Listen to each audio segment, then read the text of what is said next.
Oh, I've been prompted. Good evening, everybody. How's everybody doing tonight? Welcome to Tuesday Night Chats. Tonight we have our friends Jason and Kate from Pickett Brewing Company.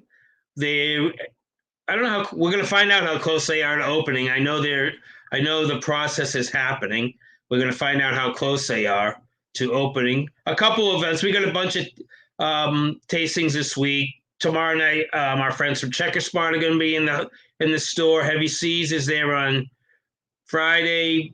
Hysteria may or may not be there on Thursday. I know the guys from Lost Ark are in on Thursday to taste some of the rums and like that delicious cream liqueur they were on talking about last week. So they're coming in, and then Friday we have Heavy Season. On Saturday, we're doing the cookie pairings with Flying Dog with the snowplowed pack. So we actually are doing it with Pepperidge Farm cookies. So you can basically come in, learn what to taste, check them all out, what the best ones will be, and then you can go to your family gathering next weekend and impress your friends, including that cousin that's kind of a pain in the ass. So anyway, the know-it-all cousin who can't cook, who can't boil water, but he thinks he's an expert chef, that guy. So anyway, so without further ado, so that's what's happening. Holidays are coming up fast and furious. So look at this beautiful Maryland themed sweater. Look how topical that is. So anyway, very cool. We are going to get with Jason and Kate right now. Let's pull them up. Here's Kate. Hello, Kate.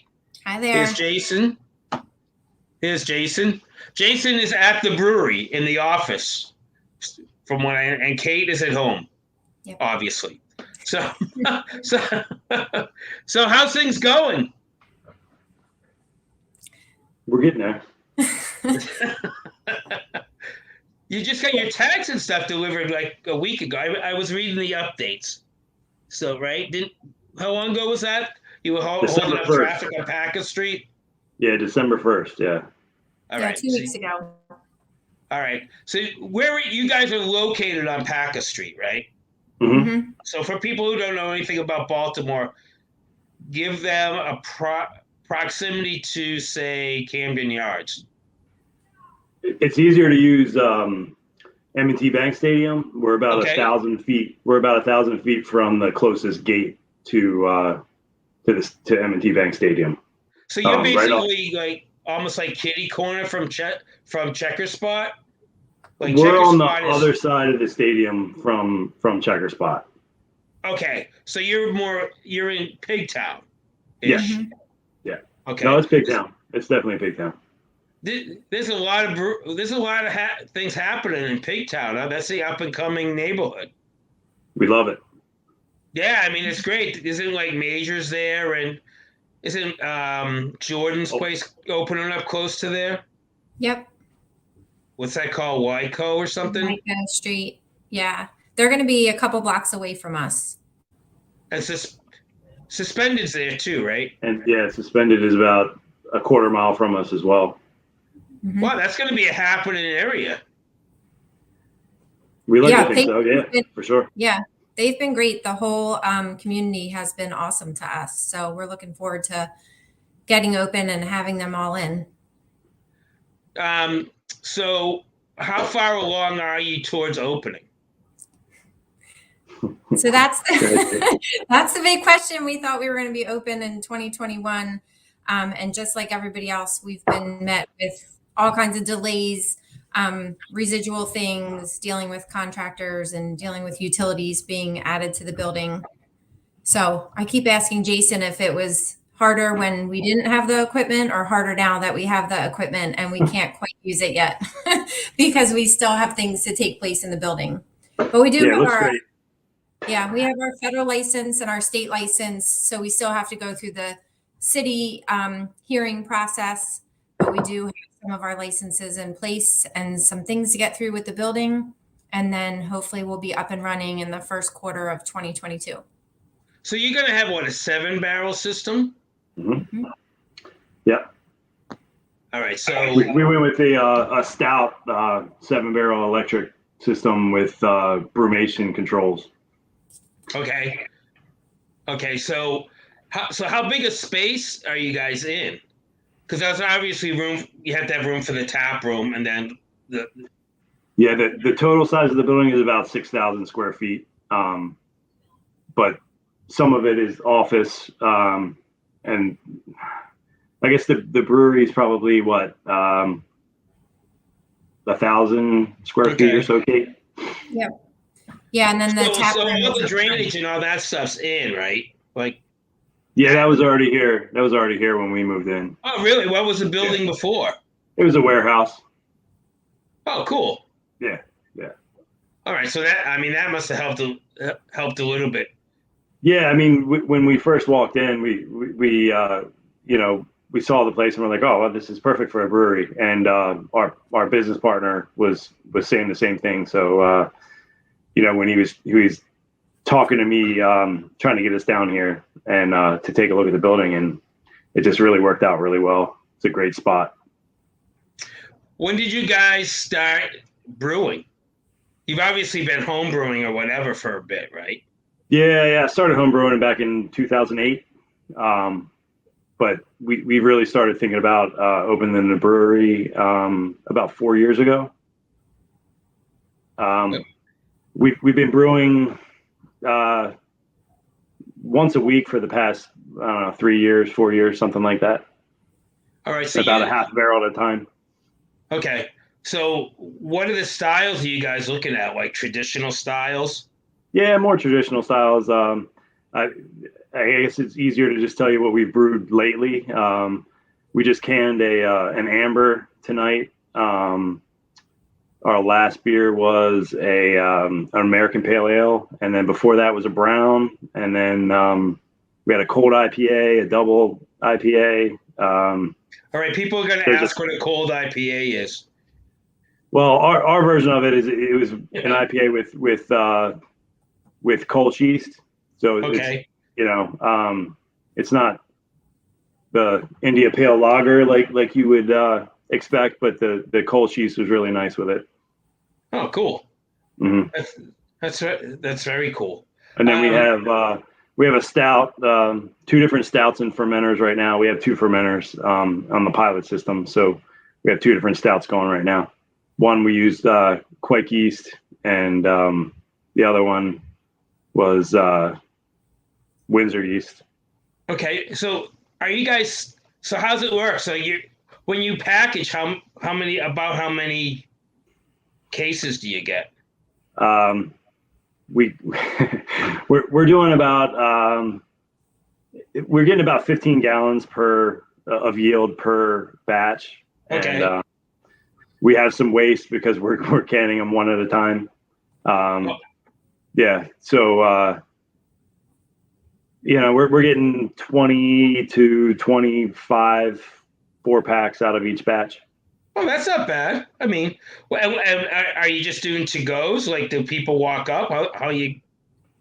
I'll let Kate explain how we're selling it right now. Okay. So with this, since our Maryland license, we did just with that limited amount of 4-packs, we did a membership program just for people that were already interested in Pickett Brewing, and that allowed us to sort of figure out our process for getting 4-packs out the door.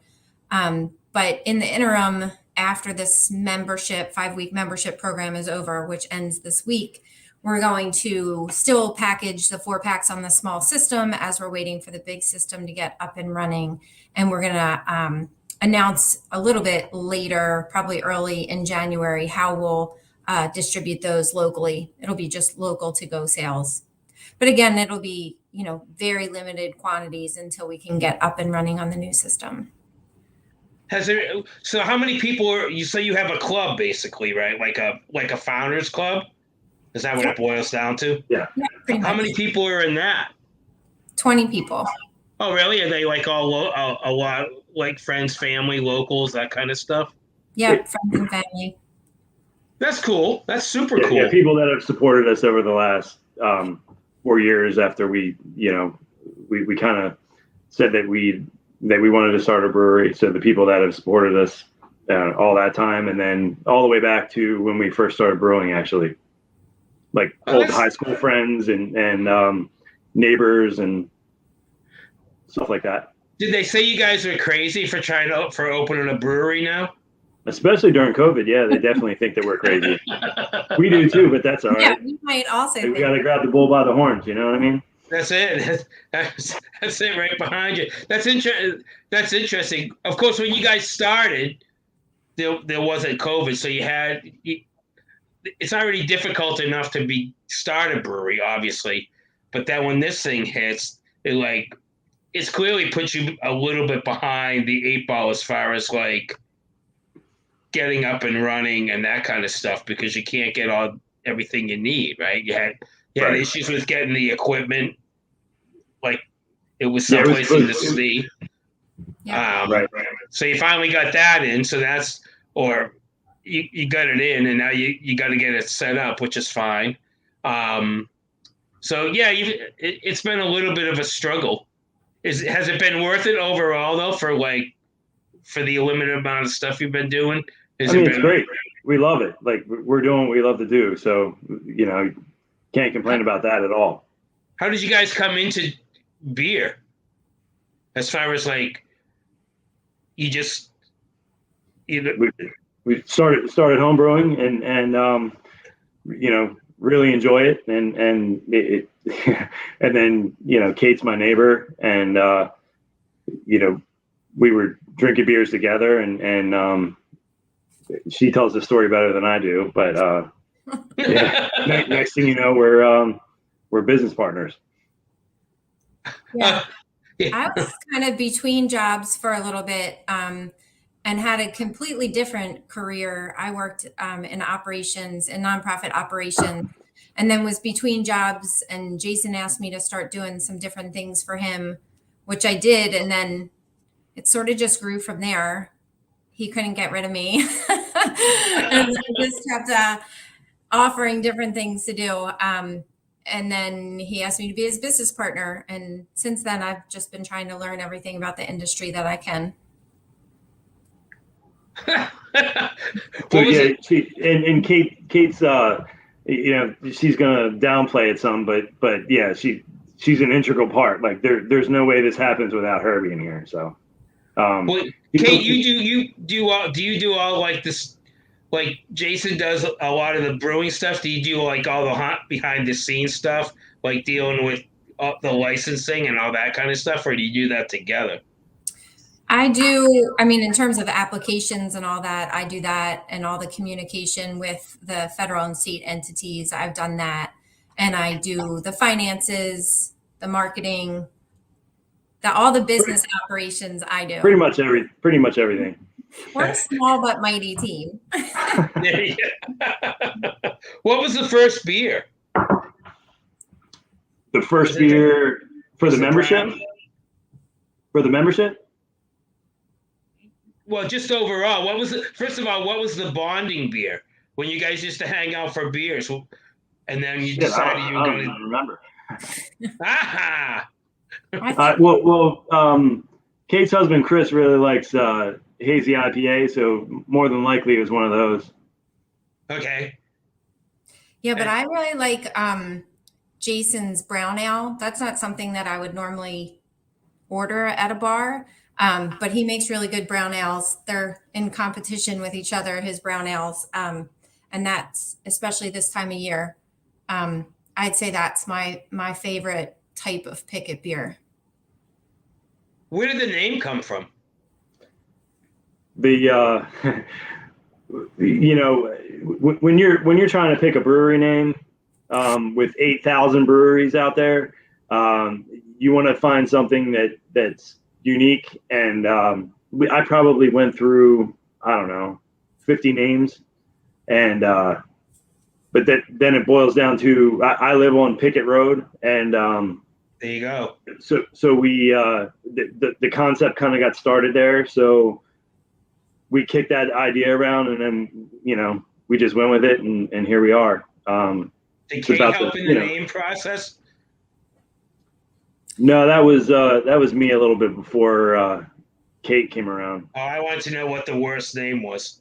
I figured Kate would be like, "Oh my God, he had this name."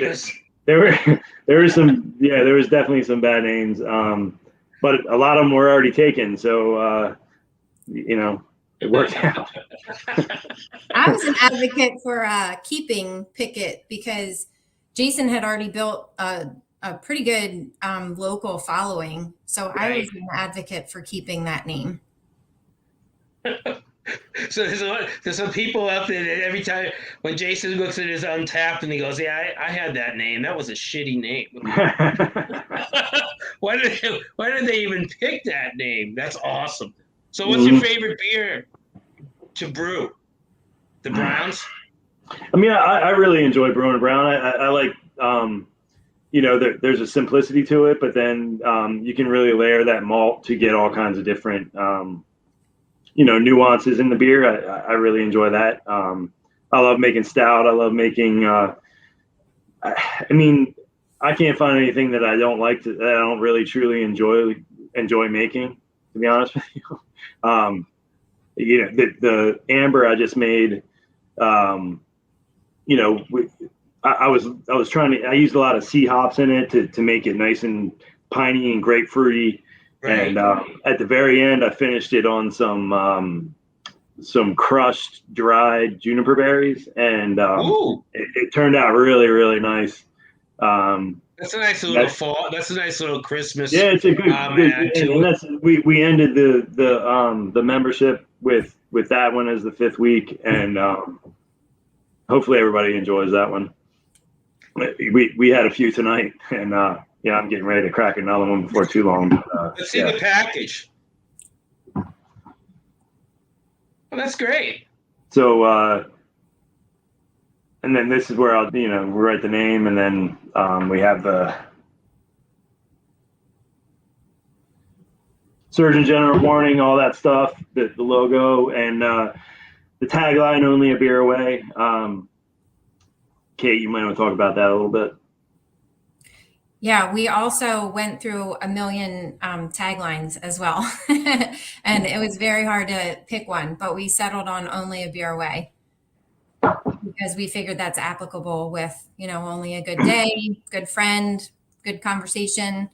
That sort of goes with our whole neighborhood vibe that Pickett was built on and that we're hoping to build in Pigtown.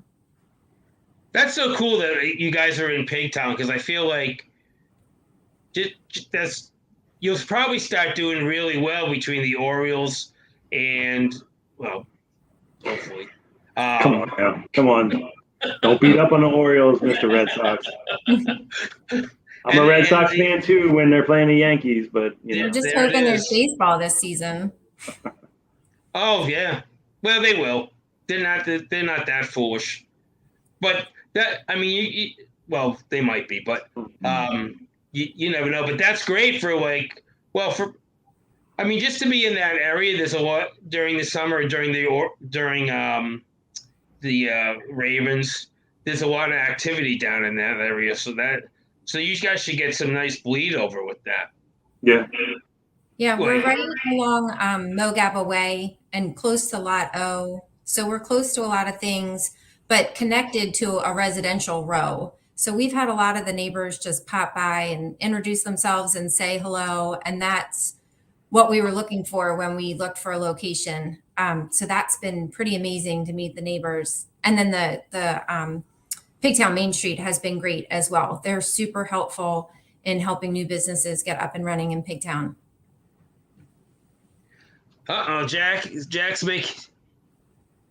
Do you guys know Dave Glover? You guys are like twins. Good looking dude. What can I say? You guys are totally twins. See, Jack's making his opening day plans, so you guys should be open by opening day. Well, yeah. Knock on. I don't have any wood around me. I have a dog table here, but yeah. Hopefully, you'll be open by opening day. That'd be fabulous.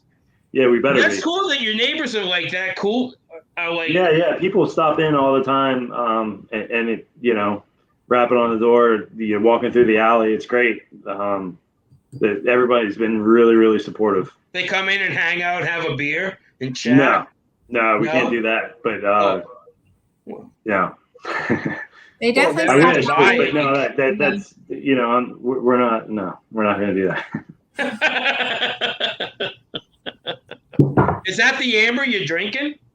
No. This is I'm drinking a Foley Brothers out of Brandon, Vermont. Pieces of 8. Nice. One of my favorite beers. I'm drinking the one amber. of my favorite breweries. But that's the amber. The amber's coming up next for me. That's beer number 2. I don't know how long we're gonna be talking here, but I made sure I had 2 beers available at least. That's a good strategy. That Foley beer is killer. Yeah, oh yeah, it's fantastic. I got to brew with those guys. I was up there last fall, and I was just my family. We were staying at the lake up there, and I stopped in and asked if, hey, I was opening a brewery down in Baltimore. Can I come in and brew with you guys? And they called me and said, sure, come on in.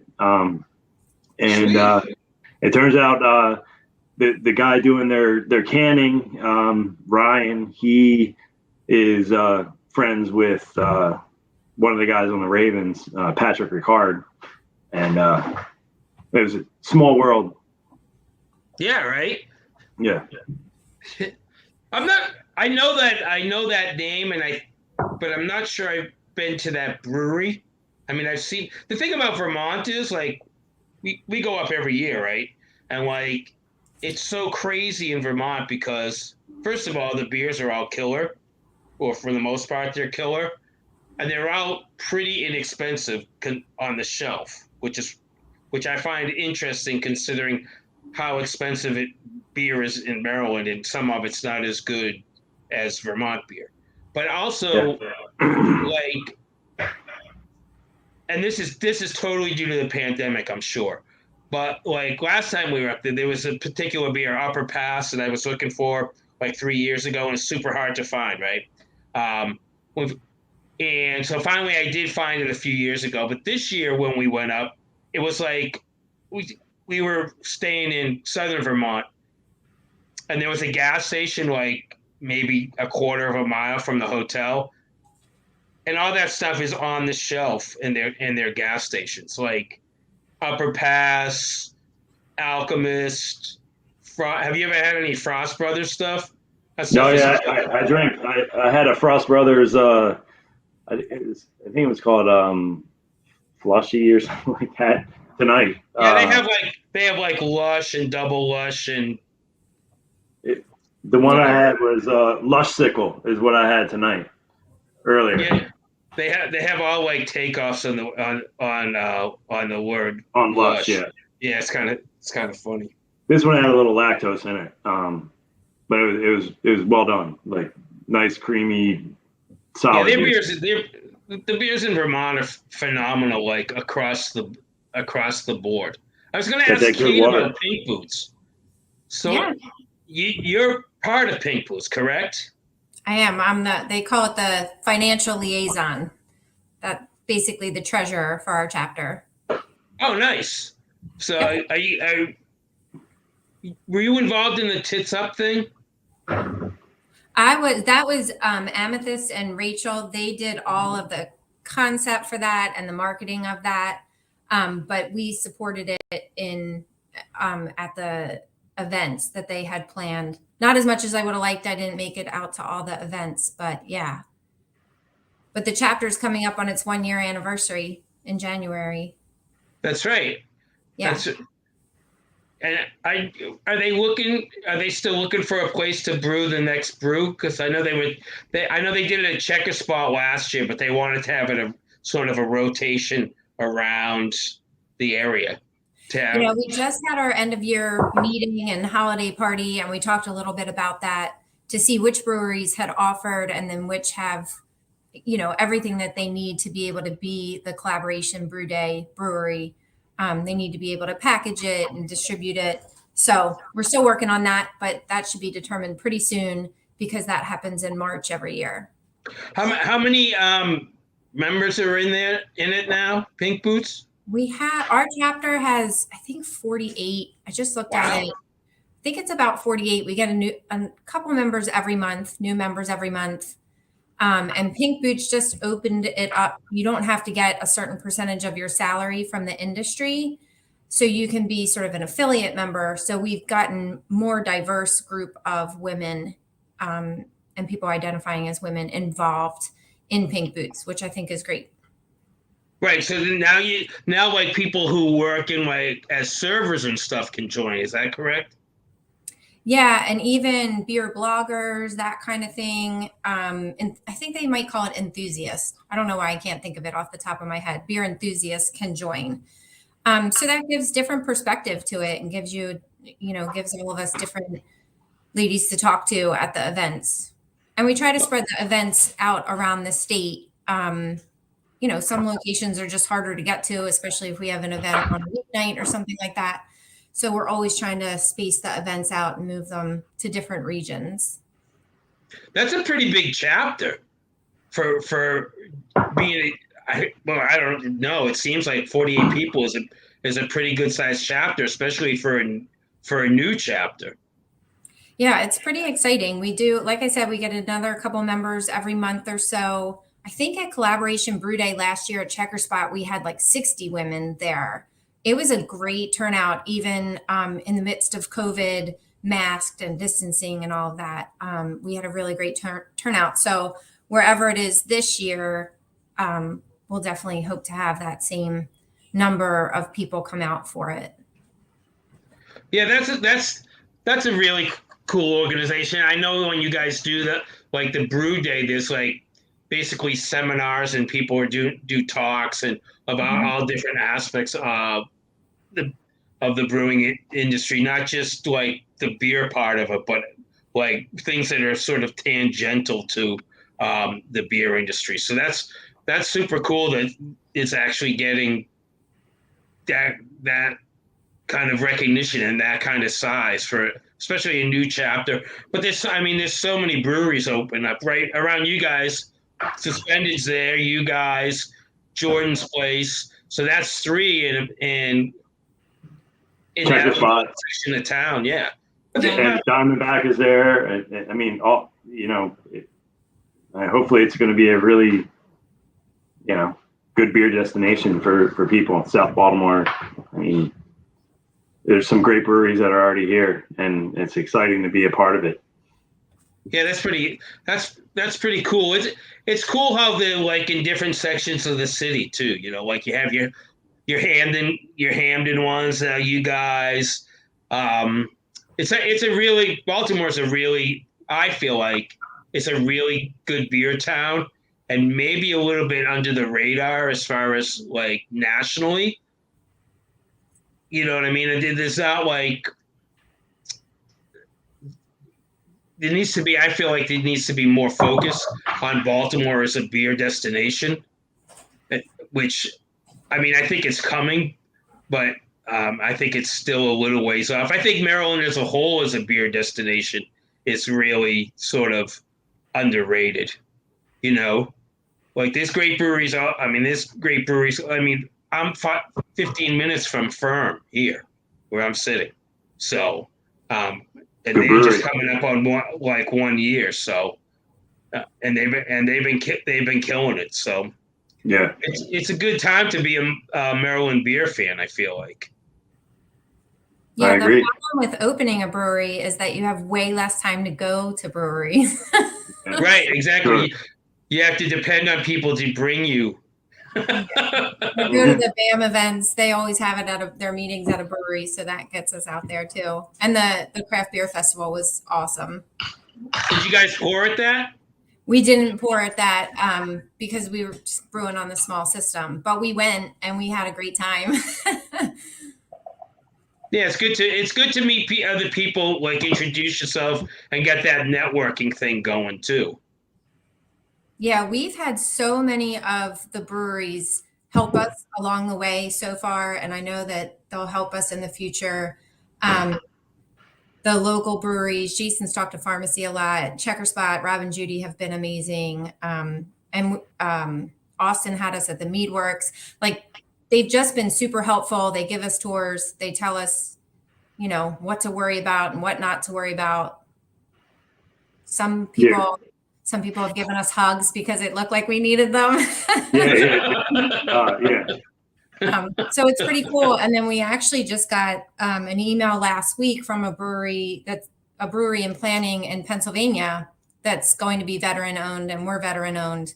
And they heard about us through the University of Vermont that we both attended. So he reached out to us and asked us if we'd be willing to have a call with them. So we talked to them today, and that was pretty cool, talking to someone who's a bit further behind than us, still in the location finding stages. So it was great to just be able to be helpful to someone else. Kind of surreal to think about, but that's what we love about the industry, is everybody is willing to help you.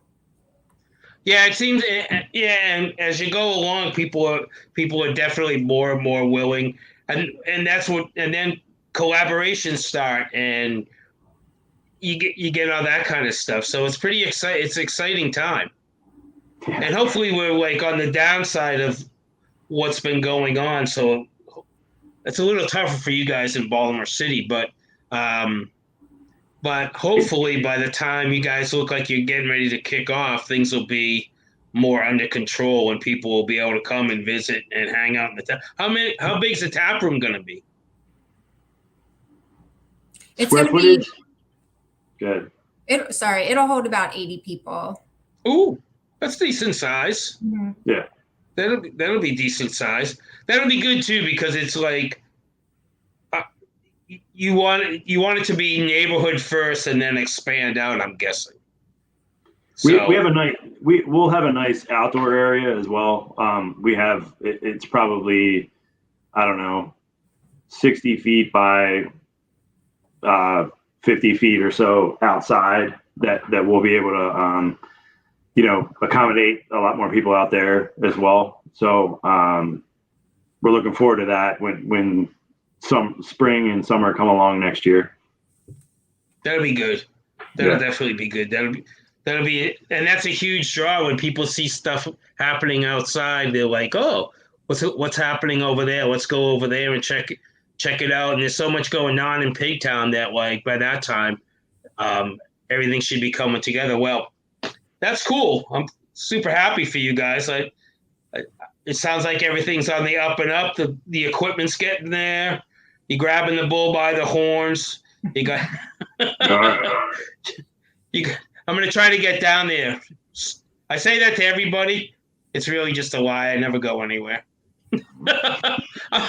I'm at work, and then I come home and I do this, but I get to visit you all virtually. Well, there's plenty of street parking here. Like you should be able to find something pretty easily once we open up.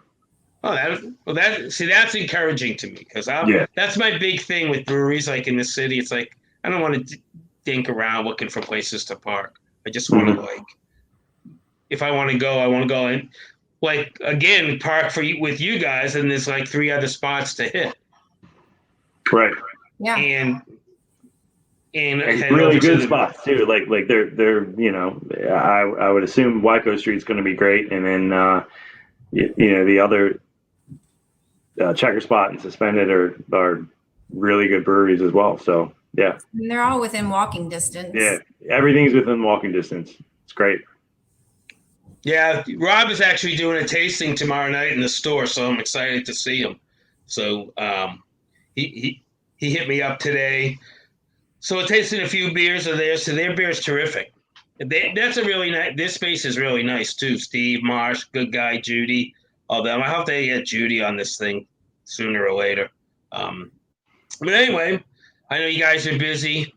How's that amber tasting, Jason? Delish. Yeah. Looks great. Yeah. It's malty with you get the pine from the juniper berries and a little bit of grapefruit peel-ish, a little bitterness. It's nice and balanced. And didn't you guys just do like a Hellas not that long ago? Yeah. I made a Hellas back in August, and we lagered it for a long time, and it finally, it dropped so nice and clear and tastes great, nice and floral. It was a solid beer. but there's none left. So we'll have to wait until next time. You have to go on the website and look at the picture. That's the best you're gonna do. and just hope. And just hope. Did you try that beer, Kate? Did you like it? I did. You definitely tried it. Huh? Would you say? You definitely tried it. Yeah, for sure. Yeah. Is that your favorite style? Like, aside from the brown, like overall, like, what's your favorite beer? Not Pickett. My favorite, Kate or me? Both. Go ahead, Kate first. Ladies first. So I struggle. I knew you were going to ask this, and I struggle with the favorite beer question because I feel like different styles throughout the year. But I have to tell you that this weekend we got, is it grapefruit circles? Is that what it was? Grapefruit circles from Sapwood? Sapwood, yeah, I mean. Yeah, and it was awesome. I'm a sucker for grapefruit, and I love that beer. Okay. So that's my favorite right now because I just had it, and it was awesome. My favorite beer is a Foley Brothers beer called Prospect. The 9%, just like pineapple, lychee, like just really. It's just like it's a fantastic beer. Yeah, no fruit in it or anything like that. But I mean, I just think the first sip I had, I was up skiing in Vermont. What'd you say? Do you remember the hops? They don't put the hops on the because can. I just did one with True Respite, and it's super pineapple-y. Yeah, I mean, there's a hop out there called Brew1, BRU-1, and that's I've made a couple beers with that, and it's like very, very pineapple. But I think with the Prospect, I think it's more of an entourage effect with whatever hops are put in it. I can guess what it is, but right. I didn't ask him when I was up there because that's not how I roll. But, so you went to school in Vermont? No, I went to Kate and I both went to both of us went to the University of Vermont craft brewing certificate program. Okay. It's just all online, and it's my favorite beer state, so I figured it was a good one to attend. And you had there were a lot of instructors that were in the industry, and with whether it was marketing or finance or operations, like it seemed really legit, and it remains to be seen how much I think we learned a lot, and we can apply it to our brewery. That's cool. I didn't realize programs like, I mean, I don't know why I didn't realize that, but I didn't realize there were programs like that. So that seems super helpful, right? I mean, all online, like you get to learn the ins and outs from people that have been doing it for a bit. Right. So that's cool. And Kate took it a lot further than I did.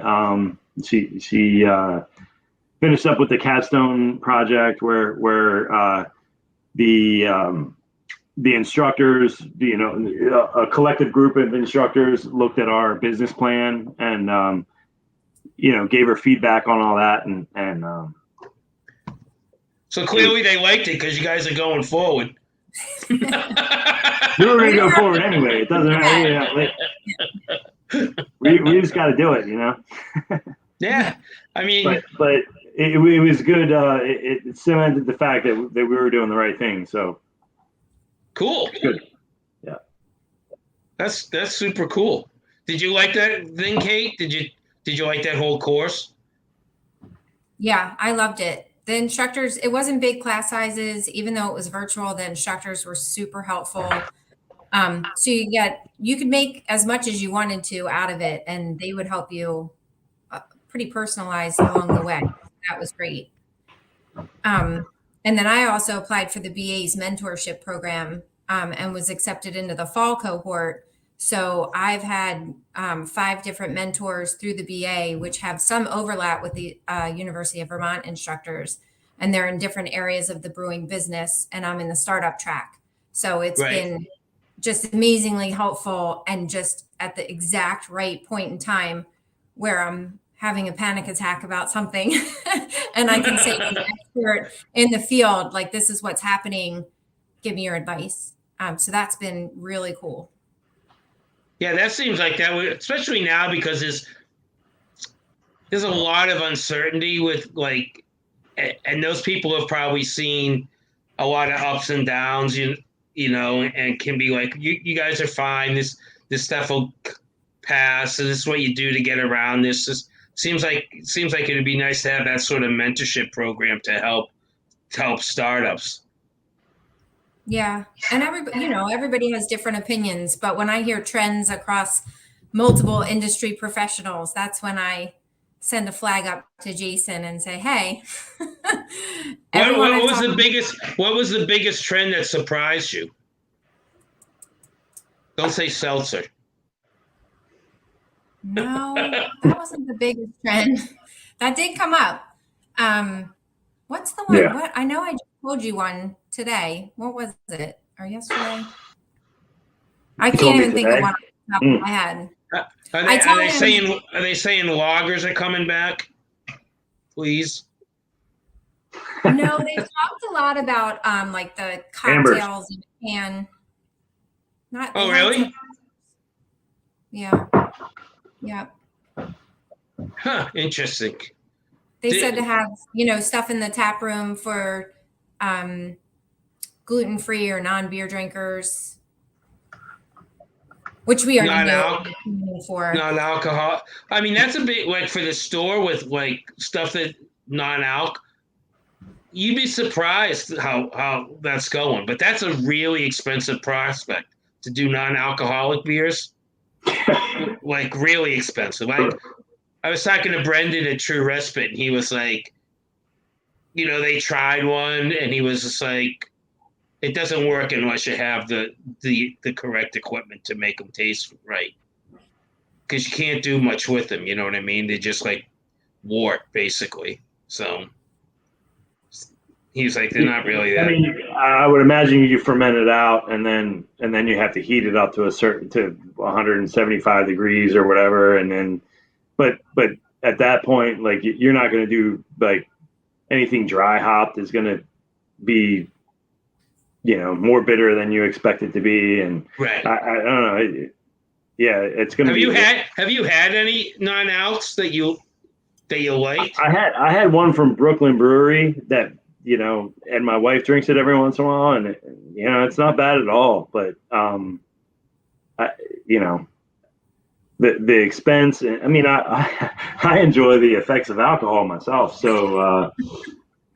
I never really got. I intend on making beer with alcohol in it. So.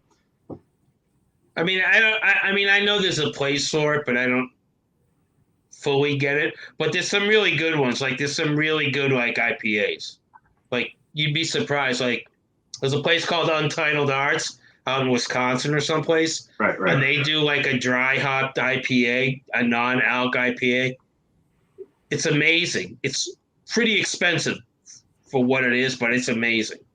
So, and they do like a chocolate stout, which tastes like Yoo-hoo. It's straight up Yoo-hoo. It's amazing. It's awesome, great. Actually. It's pretty awesome. So I don't know. There's a place for them. I just don't. And I know it's a big trend. I know there's like a lot of people getting into it. So we'll see. We'll see what happens with it. Anyway. Yeah. Anyway, I'm with you with the alcohol part of it. You're gonna drink. If I want something without alcohol in it, I'll drink water as well, right? Right, exactly. If I want, I'll just drink water. If I don't want alcohol, right. There you go. All right, this was fun. Nice talking to you guys. Good luck. Yeah, you I'm as very well, excited. Thank you. And I'm excited for the people getting this amber in your club. Are you going to redo the club again in the spring? Yes, probably. We're probably not going to do the club. We'll probably expand it a little bit more and Kate, what do you have to say? Yeah, we have, I mean, for the spring, that seems so far away right now. I know it'll be here before we know it, but we have some different ideas of how to do that. And again, in January, before we open, we're hoping to have a short-term way to distribute the limited quantities that we have. Cool. All right. So you guys are on Instagram, yes? We are. Instagram and Facebook. All right. So give these guys a follow. Keep up with it. See what's happening. Go to their website. Give them a like. Do all the stuff. Support. It's important to support local beers. Local beer equals local jobs. So everybody support these guys. Support all the Baltimore breweries, all the Maryland breweries. And I appreciate you guys coming on. Enjoy. Happy holidays. And I'll probably be down shortly, sooner or later. I'll be down. Talk to you guys. Thank you so much. I appreciate it. We really appreciate you having us on. Thank you. Have a good night. Bye-bye. All right, have a good one. Bye now. Boom. All right, that's it. Thanks for watching, everybody. Thanks for your comments, Dave Glover. Merry Christmas to you. And I'll see you guys. Come on by tomorrow. We've checker spot in the house, so that'll be fun. And I'll see everybody soon. Thanks, everybody. Next broadcast is probably after the first of the year, so be on the lookout for whoever is the next victim. Thanks, guys.